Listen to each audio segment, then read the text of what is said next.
Hello everyone and welcome back to my F1 2021 My Team Career Mode for round number 6 in Silverstone. So the British Grand Prix, an iconic venue, and we are going to take it on and see what we come away with by the end of this round. There are the championship standings at the moment. Max Verstappen leads the way over Lewis Hamilton, followed by Valtteri Bottas, Lando Norris, all on equal points, those three, so very close there. In light of the failure we had in the last round, we're going to work on our turbo durability. It wasn't the turbo that failed, it was the control electronics, but it caused us a DNF, so we're going to take durability very seriously from now on and get some serious upgrades going in that department to make sure we don't have any more issues for the rest of the season. But unfortunately, as you can see, our teammate Nobuharu Matsushita was knocked out in Q1, so that's really not ideal, and he really struggled around this circuit, unfortunately. So we're going to keep working on his pace, and hopefully he can improve shortly, but no good at the moment. We move on to Q2, and you can see down in 15th position at the moment, Kimi Räikkönen, the only car behind us.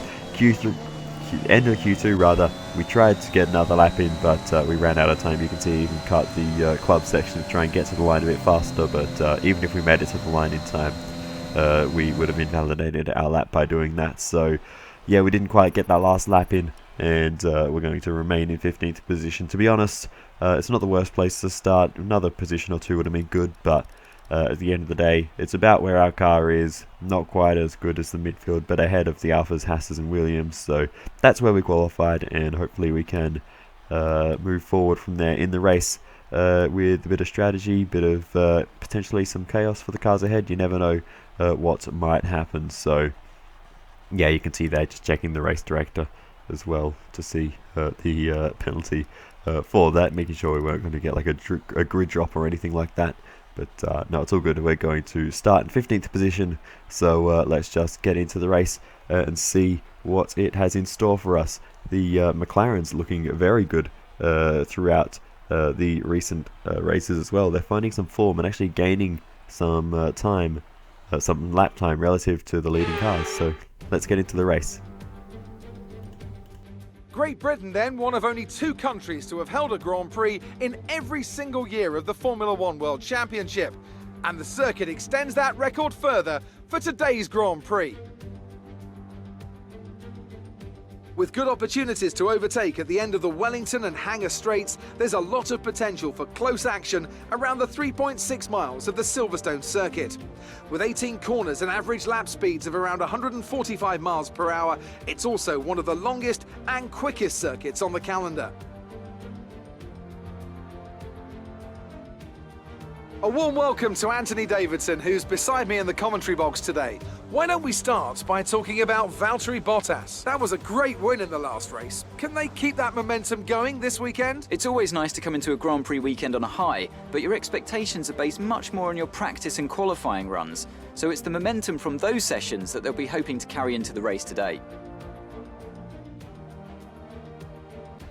It's time to take a look at our starting grid for today's race. Good job yesterday from Valtteri Bottas. The Finn starts from pole position, and Lewis Hamilton completes the front row. Moving on to the rest of the grid, we have Norris, Ricciardo, Max Verstappen and Perez, Leclerc, Sainz, Gasly and Fernando Alonso, Tsunoda, Stroll, Esteban Ocon and Vettel, the scientist, Raikkonen, Antonio Giovinazzi and Mick Schumacher, Russell, Matsushita, Latifi and Nikita Mazepin. And now it's time to head down to the track.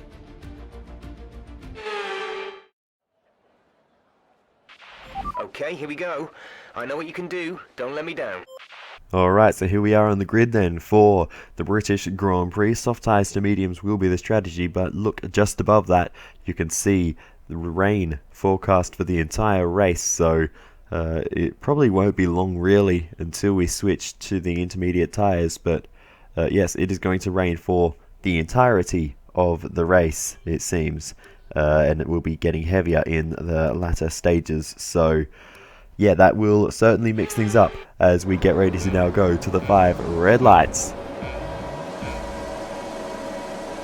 And it's lights out and away we go for the British Grand Prix, and it's a good start versus Sebastian Vettel. Not really great versus the row ahead though, but we're going to see if we can get around the outside of Vettel. Ocon slows Vettel on the apex, and we're going to still keep this side by side as we're very late on the brakes down into turn 3. We get up the inside of Esteban Ocon, just about avoiding contact as we go for a big slide, and we're still trying to make this work around the outside of Esteban Ocon in the Alpine. He gives us some room on the exit, and we make the move stick on the Alpine driver, and we move our way up into 13th position, so 2 positions gained off the start already in this race, and we'll see if we can make it 3 as we close down on Lance Stroll, as he is being held up by the queue, quite a large queue of cars there, and Stroll very slow on the exit there, getting no traction down, and we get straight past the Canadian and move our way up into 12th position, so 3 positions gained now off the start. But through Cop's corner we run a little bit wide, get the line a bit wrong there,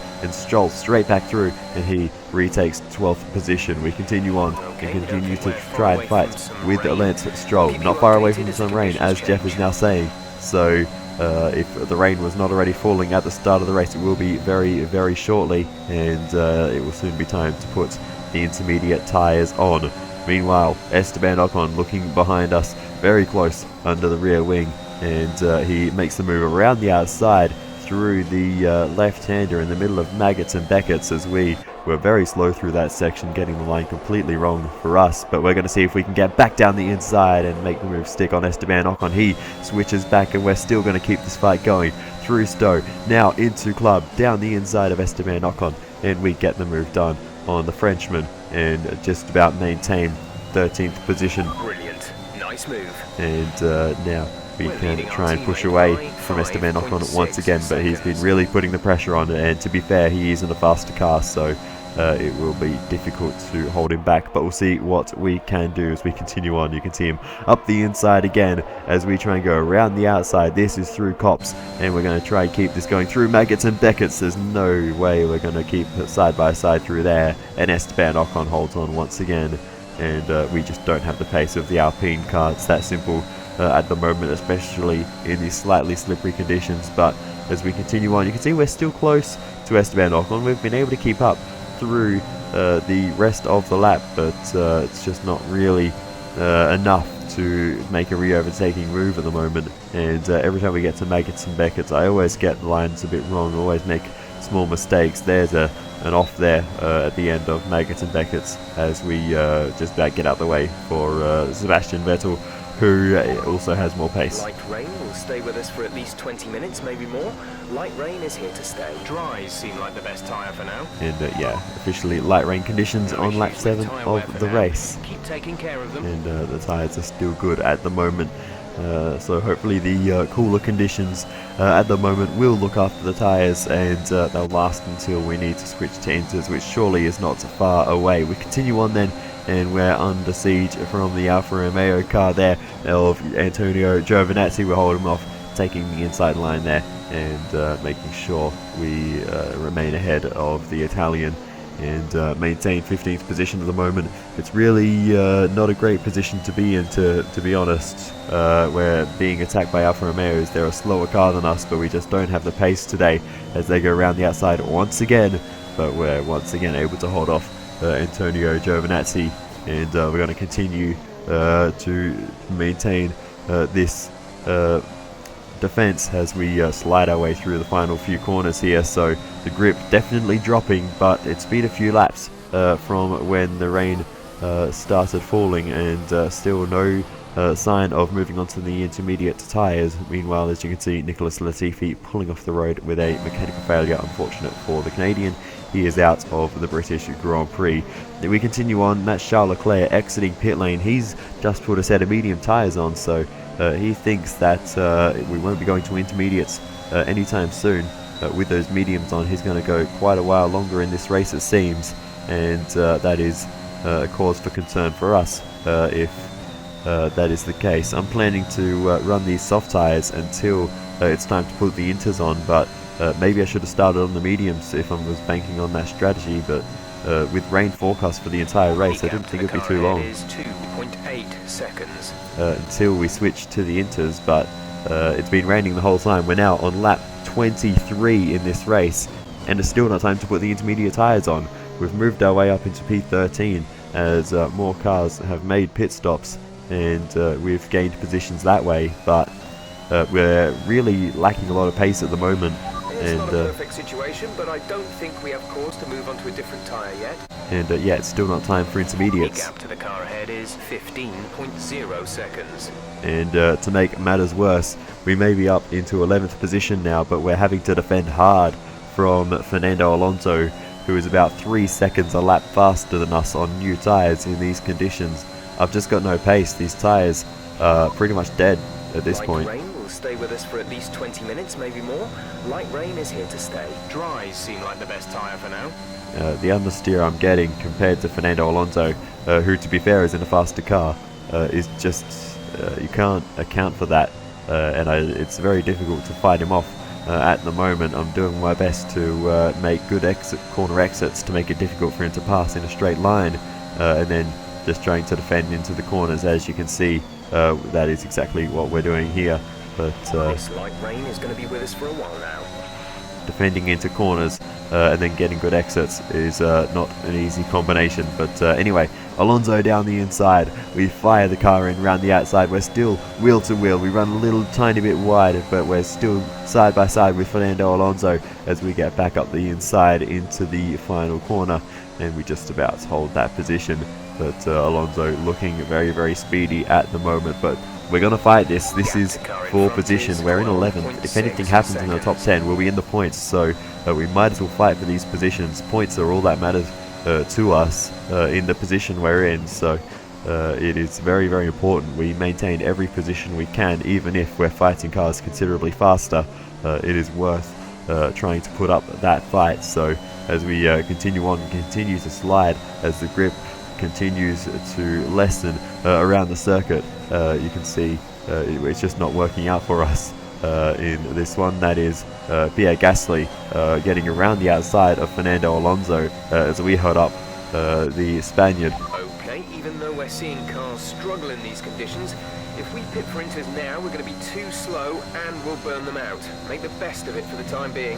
And it's still not time for intermediate tyres on lap 29. It's been more than 20 laps since the light rain began to fall, and it is still not time. The gap to the car ahead is 25.5 seconds. And yeah, you can hear the gap to the next car is ridiculous. Now we're actually up into 9th as more pit stops have been made, and now our tyres have deteriorated significantly. We are starting to enter very, very dangerous territory here. Some As our information on Sonoda. They have an issue with their car. They're going to be slow. I don't really care about that. We're nowhere near Sonoda at this point.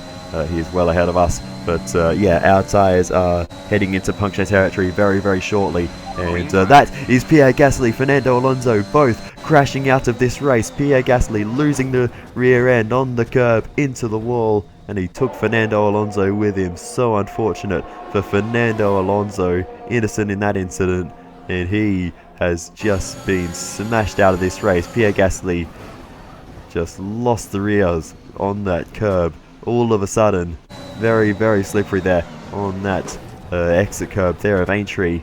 Not usually a difficult corner, but in these conditions where there's less grip, it's yeah, caught him out. And Fernando Alonso, no time to react, and they are both out of this race.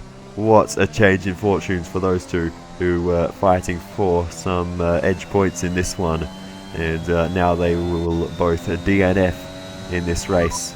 The forecast suggests this rain is going to keep getting stronger for at least the next 15 minutes. Dries seem like the best tyre for now. And for us, we've got a safety car now, so I'm thinking maybe it's worth trying a pit stop here. Maybe it's worth putting the intermediate tyres on, At the end of this lap. because our current tyres will not go any longer. If we restart the race now, we are going to sink like a stone through the field.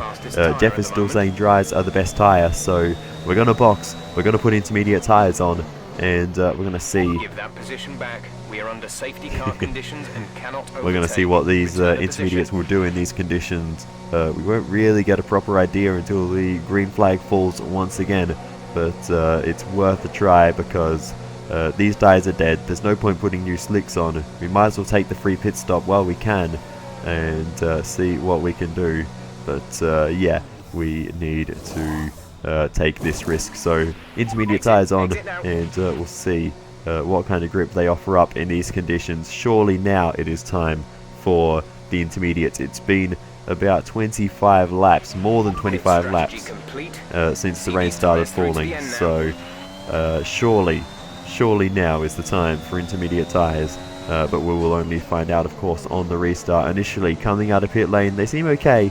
So I think we may have made the right call here. The tyres seem to be working well enough, so they're not understeering it too badly. But of course, we'll only really find out once we get racing at proper speeds once again. So here we go then, around the final corner, and we'll get to racing once again. We did thankfully catch up to the train. Bit of a bad exit there, but we will get going once again. And there's a bit of chaos here as the Haas moves out the way, and we're all trying to scamper around him, but thankfully we did that, and we did actually get a pretty bad restart as we lose the back end heading through the farm curve, and that was very sudden and unpredictable. And I'm starting to think we may be on the wrong tyres here, because we are not getting any grip through the first sector, and the cars ahead have absolutely pulled away from us. We've lost seconds through a handful of corners, and it's only going to get worse, unfortunately, as we try and turn in for Brooklands. We just have nothing at all at the front end, and we have a new strategy to switch back to the slick tyres, because it is not time for these tyres yet, unfortunately, and we've made the wrong call, and we have to pit once again. So that's really frustrating, but it was a catch-22, because if we went any longer on our existing tyres, we would have been well and truly risking a puncture, and we actually need a front wing change now as well. I'm not exactly sure where we got that damage from, but yeah, it just compounds our issues. Longer pit stop, and once again we need to make a comeback drive in this one. We've dropped down into 14th position, so almost back to where we started in this race. We have Kimi Räikkönen also in the pits behind us. I'm not sure what he was doing. He had a front wing breakage as well, but yeah, he must have had some contact either with us or with one of the cars around us on the restart. Maybe the lapped Haas car that was getting out of the way. DRS has been disabled by the stewards. DRS will be offline. But anyway, we continue on lap 38, and it's time to pit for intermediate tyres. Inters on your next stop. Was it worth switching back to slicks for those few laps? I mean, it's 50-50 really. We lost about 30 seconds overall with that intermediate choice, the last safety car, and switching back to slicks, we didn't really gain much of that time back. But at the same time, if we stayed on the inters, we may have lost another 10, 20, 30 seconds doing that. So if we could even keep the car on the circuit at all. So it's I feel like this one was just never going to work out. Whatever choices we made, they all led to a dead end, unfortunately. And now we're in 14th position, and we have no track position, no car speed, and we are going to go a lap down to Valtteri Bottas.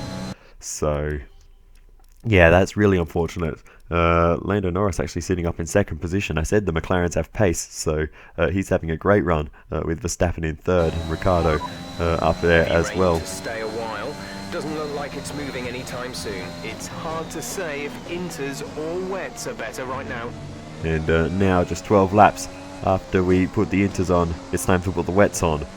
We're not going to do that because it's so close to the end of the race. It's just not worth it. But yeah, it certainly has not gone our way today. Also has not gone the way of Carlos Sainz, who retires with a mechanical failure in his Ferrari, and he pulls off the road, and that's the end of his day.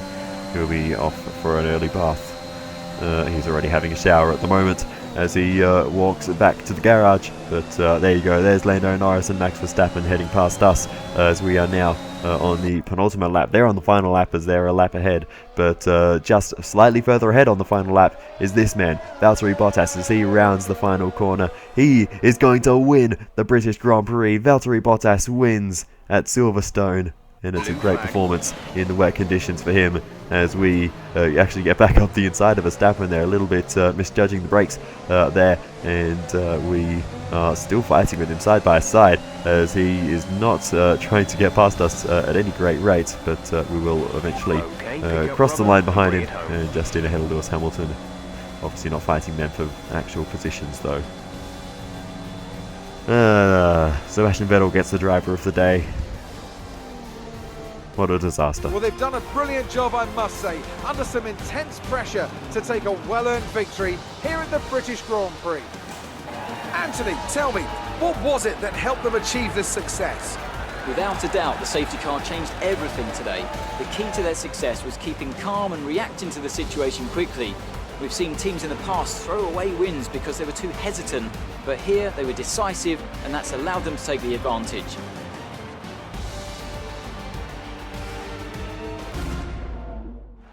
So after a magnificent race, we can now see the drivers making their way to the podium. Once again, it's the Silver Arrows who take top spot, a well-earned victory for Mercedes. So Valtteri Bottas wins the British Grand Prix. Lando Norris finishes second at his home race, with Max Verstappen in third.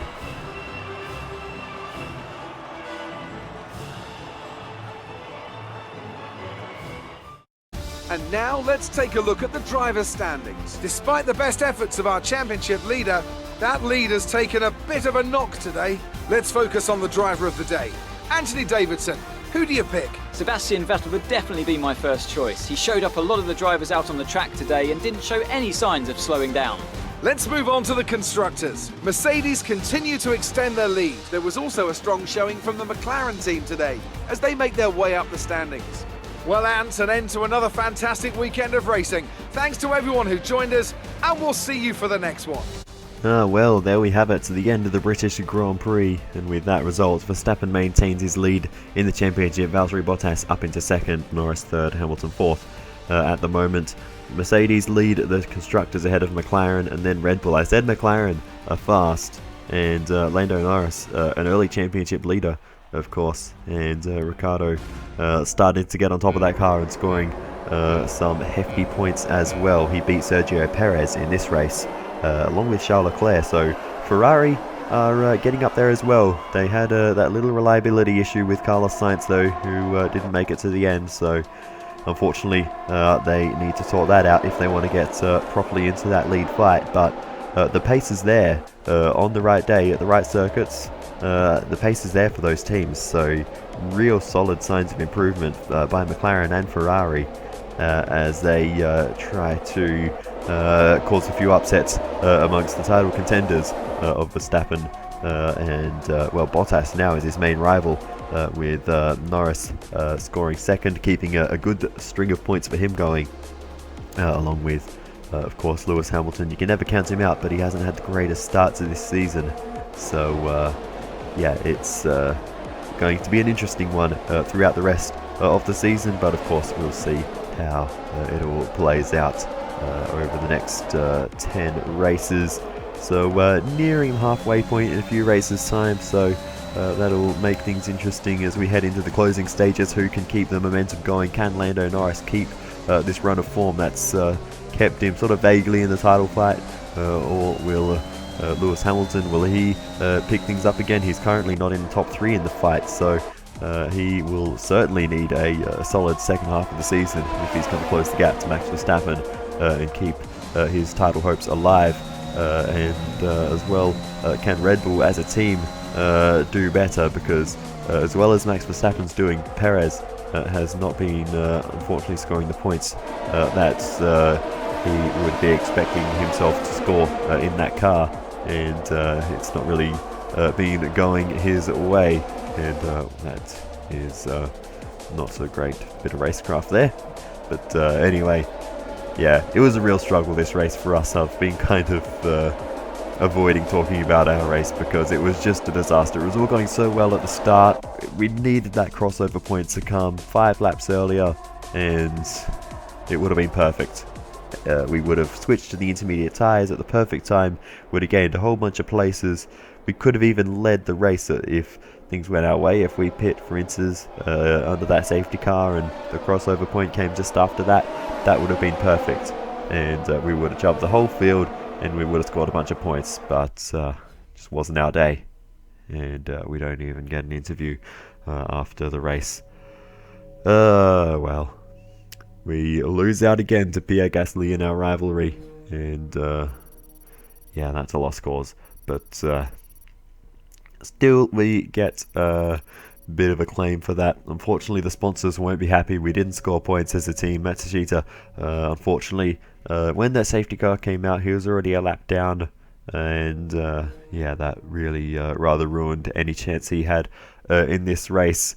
Once the real heavier rain descended, maybe he could have done something there, but when you're already a lap down, you can't really do anything because it puts you out of the fight with even the cars immediately ahead of you. So yeah, it's no good, unfortunately, for our team. Just a disaster all round. And as we get back to the HQ, the news doesn't get any better as our front wing gurney flap upgrade fails. For the activity timeline, we're going to do weight training for Nobuharu Matsushita, we're going to attend F1 Esports, we're going to do the marketing strategy conference, the aerodynamics equipment upgrade, and the power team building. Next up, we're going to repurchase the front wing gurney flap upgrade. One bit of good news is that we finally get our heave dampers upgrade that failed in a previous episode. That frees up a slot in the chassis department to work on weight reduction for the engine cover. So we have a marketing department event that will use some of Matsushita's time to launch a new line of merch. So we can launch with Matsushita. That will cost him 5 pace points and we will get 50k, or we can launch without him and we will only get 20k, but he will gain 5 pace versus losing 5 pace. That is a pretty obvious choice. You would spend multiple millions in the personnel department to gain 5 pace, and even though that this is only going to be a temporary one, this is only going to cost us 30k. Not an easy decision, but you handled it well. Thanks. We followed that up with more bad news as our spark plugs upgrade fails, and we will have to repurchase that. Another little bit of good news now, the team had enough time between the British and Belgian Grand Prix to fix that front wing upgrade that failed just a moment ago. That frees up the slot to work on streamlined suspension arms. We also get our engine cover weights redistribution upgrade, not the reduction one that we only just purchased. Now it's time for the summer break. Okay, break's over. We only have one option left for the activity timeline, so we'll do the aero department focus. So we have another department event, this time for the durability department. They want Matsushita's presence at a meeting, but he is very busy, of course. So we can make him go to the meeting. He will lose 7 experience, and we gain 20% morale for the durability department, or we can disagree, let him focus on his own jobs and ignore the meeting, and he gains 7 experience and durability, lose 20% morale. I think that's pretty obvious. We can't afford our second driver to lose any stats, so we're going to disagree, and he can focus on the more important things at the moment. Thanks. I know these kinds of decisions can be challenging, but I think you made the right call. And as was the case with the front wing upgrade, the team were also able to fix the spark plugs upgrade, so that will be on the car for the Belgian Grand Prix too. We have enough resource points to go for one more upgrade, so we'll get the heat dispersing wheel rims upgrade, that is for tyre wear. The turbo durability upgrade that we purchased at the start of this episode will also go on the car. And finally we will purchase the fabrication upgrade to the aero facility, which means we will soon be able to do simultaneous developments there. But other than that, then there is not a lot left to cover, so I will say thank you so much for watching all the way to the end, and I will see you next time for the Belgian Grand Prix. Goodbye.